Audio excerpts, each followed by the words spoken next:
Hello and welcome back to the Sports Centre YouTube channel. So the other day I heard something about players that were seen to be bigger than their clubs. And I thought, do you know what?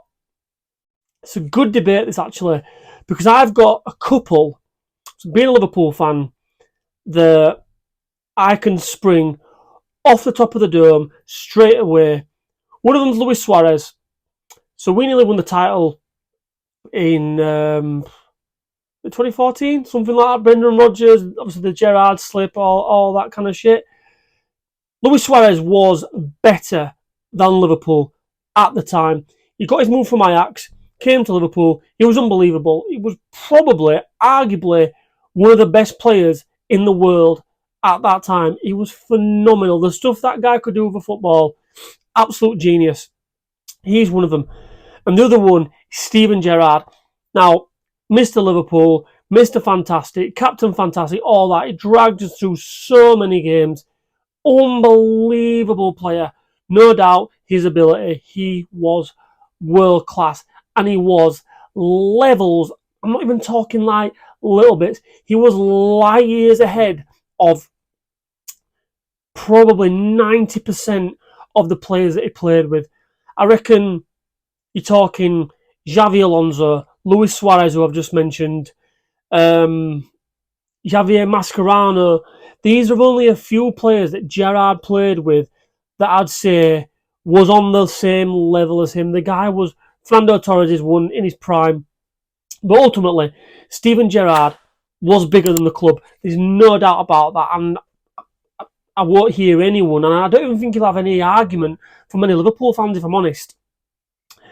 And to show this, I mean, in 2005, I think it was that year, he nearly went to Chelsea. I'm just reading off my script here. These are some of the honours that he could have won if he'd have moved. He left Liverpool in 2015, and in that time, from 2000, I think it was 2006, 2015, he could have won 3 Premier League titles, 1 more Champions League, a Europa League, 5 FA Cups, and 2 League Cups. Now that's a trophy haul for any player that would stand up against anyone in the Premier League. But he chose to stay at Liverpool. And look, I'm buzzing that he chose to stay at Liverpool. And another player similar to Gerrard, which, I'll tell you what, I'll tick off this one first. So Dimitar Berbatov went to Tottenham.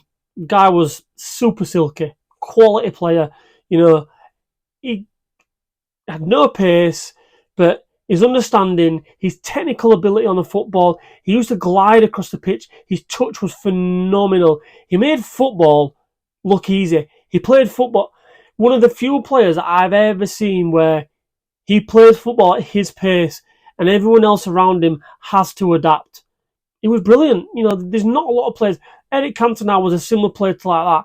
You know, dictated the play, played at his own pace, smooth, silky player. Berbatov left. He was far bigger than Tottenham. Far, far bigger. He went on to Man United, won 2 Premier Leagues. And staying with Tottenham, another player, Luka Modric.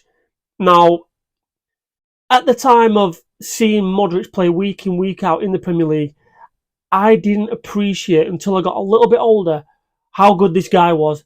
I think this guy's the same age as me, so he's 38, 39. Still playing football at the highest level. Not just professional football in general. He's playing at the highest level at arguably the biggest and greatest club in Europe, at Real Madrid. Albeit he's used more as a squad player now, but he's still competing at that level. Champions League, international, unbelievable player. So probably underrated maybe in the Premier League. But what I'm getting at is he was bigger than the club when he was at Spurs. He was much bigger, and he's gone on to probably overachieve anyone's expectations, maybe even his own. I don't know the guy, but just listen to what his trophy haul is since he's left Tottenham. 6 Champions Leagues, 6 Club World Cups, 5 European Super Cups, 4 La Liga titles, which I was surprised at. I thought he might have had more than that. 2 Copa del Reys and 5 Spanish Super Cups. I mean, 6 Champions League alone. 6. That is ridiculous. You know, we praise Liverpool as like one of the European superhouses for winning 6 Champions League in their entire club's existence. This guy's won it 6 in one career. That is unbelievable. He is a player that, without a shadow of a doubt, was bigger than the club when he was at Tottenham. Another player which I also think, there's loads, but I'm just gonna, I'm gonna rattle through a few. Alan Shearer. I think sentiment alone took him to Newcastle. Newcastle, they played an exciting brand of football under Kevin Keegan. It was on the rise. They probably should have won at least one Premier League, but he went to Newcastle. He stayed at Newcastle. He could have probably gone to Man United after Blackburn and not gone to Newcastle. He probably could have gone to Man United during his time at Newcastle, but he didn't. He stayed at Newcastle, and I'm not even sure, did he even win anything at Newcastle? Newcastle fans, let us know in the comments below, but I don't think he did. And that just goes to show again, I mean, the guy is a Premier League legend, the all-time greatest goal scorer. That record will stand the test of time, I think, and it is standing the test of time. But was he bigger than Newcastle? I'd say so. It's out there for debate. And then another couple here. Remember Jorginho? Little Jorginho that joined Middlesbrough back in the day. I think it was around about 1996 time after the 94 World Cup. He had a great World Cup play for Brazil. Brazil number 10, absolute genius of a footballer. He ended up going to Middlesbrough. Like, how the hell did Brian Robson and Steve Gibson end up signing this absolute genius of a footballer? It was mental. And I think they ended up... They signed Emerson. Remember Emerson, the guy with the curly perm? They got him as well at the same time. And Fabrizio Ravanelli. These unbelievable players, and Middlesbrough had a way of getting these little gems. And I think the biggest gem they managed to procure was Jorginho. He was unbelievable. And then I'm just going to finish on another one as well before I'll let you guys take over in the comments. But Matt Le Tissier at Southampton.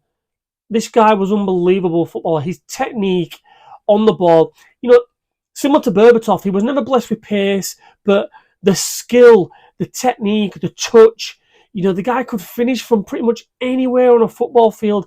Some of his goals was unbelievable. I can't remember who it was against, but he literally used to turn, send defenders one way or another, and then he just put it in the top bins. He scored one against Blackburn. I think it was Blackburn, actually. He got the ball midway in the opposition's half. He kind of cut the defender, chopped him a couple of times, and then he's seen Tim Flowers, I'm showing my age now a little bit, but Tim Flowers off his line, and he just pinged it in the top bins, and Tim Flowers was just left in the back of the net just thinking, what the hell? Matt Le Tissier, he was unbelievable. He stayed with Southampton, no disrespect to Southampton, but kind of minnows in the Premier League. Look at them now. They're probably going to get relegated as one of the worst teams in the Premier League's history. But he decided to stay there. He decided to represent his club, and fair play to him. But again, another player that I would argue long into the night that was bigger than the club. And I'm sure there's many more out there, Don't want to go on. I'll let you guys take over. Let us know in the comments below, what players can you think of that you thought at the time they was there was bigger than the club? Drop us a comment. Let us know. Give us a thumbs up if you like the video, and don't forget to subscribe to the channel. I'll catch you in a bit.